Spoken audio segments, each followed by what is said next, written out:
welcome to my channel. Today we are working with Studio Katia. We're doing some messy watercolor with the gorgeous cactus stamp set. All the supplies are linked below. Let me know your thoughts, so stay tuned for Studio Katia. We're going to be using these guys. Let me turn this around. It's going to be the cactus right here with all the pricklies. And I'll tell you what, it was super easy with the coordinating dies. And I'll tell you what I did. I actually just pre-cut it from the side so they come like this. I cut it and then I stamped it, and that way it was a super easy way to mass produce. So let's get started on these. So we are going to begin with our cactus. I'm going to make the bases super bright. So I'm going to start with the bright blue, and you can do this on a piece of acetate. My surface works really well for this as it does not absorb color. You do want some paper towel to clean off your brush, and I am just using some of the basic brushes that you can get anywhere.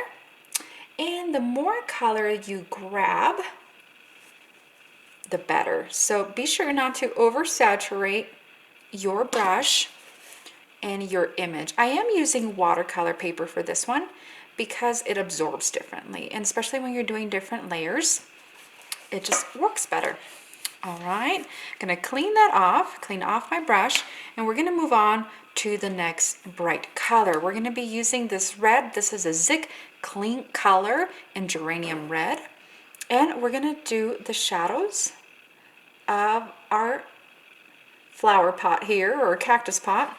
Gonna add some to my surface, and like I said, you can do this on an acrylic block. If you don't have a washable surface that's not gonna absorb, you can do it on some piece of acetate, and promise it'll come off. All right, last but not least, we're gonna be doing the red. It's kind of orangey, an orangey red.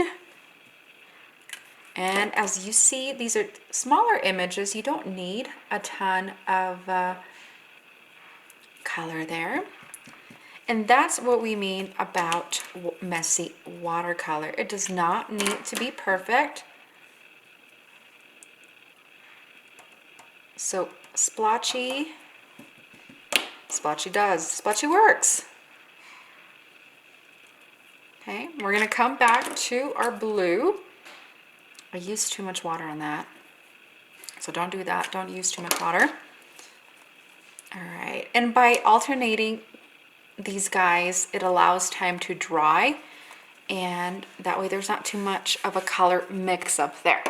All right, I have so many shades of green, and I was thinking about the little cacti and what kind of colors these guys are. So I'm gonna add a shadow.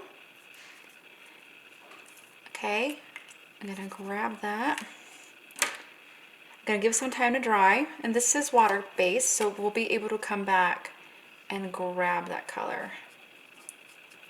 So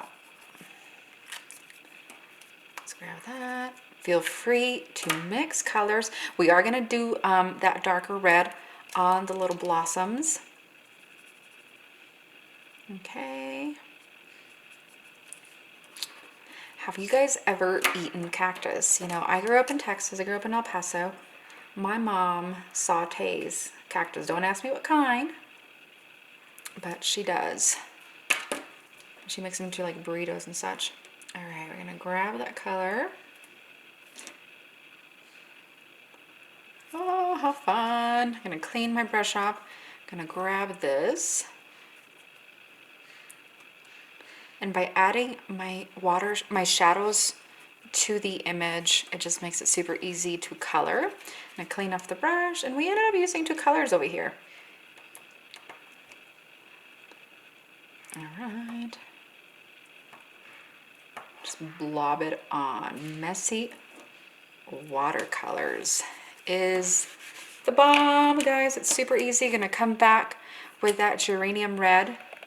And we're not gonna do messy on this. We're gonna keep that one nice and clean. Once these dry, we are gonna move on to our card base.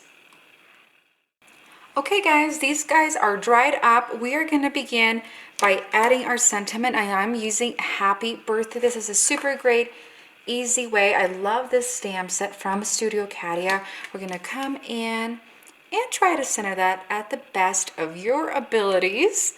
Absolutely gorgeous. We are gonna give that just a couple seconds to dry up.